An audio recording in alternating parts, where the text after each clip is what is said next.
giving back what is his. But if someone who is supposed to be a Christian has money enough to live well, and sees a brother in need, and won't help him, how can God's love be within him? 1 John chapter 3 verse 17. You know that the hardest thing for you to give up is your money.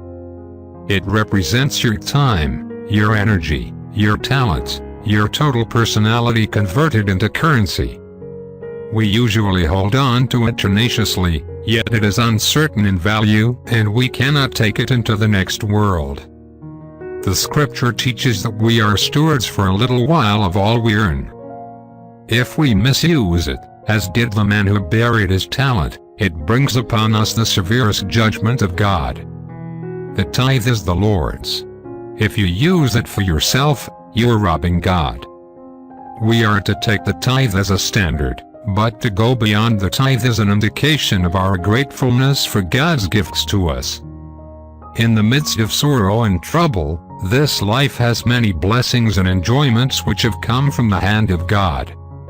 Even our capacity for love is a gift from God. We show our gratitude by giving back to Him a part of that which He has given to us. Prayer for the day. Give me a generous heart, Father, that does not grudgingly give back to you all that is rightfully yours.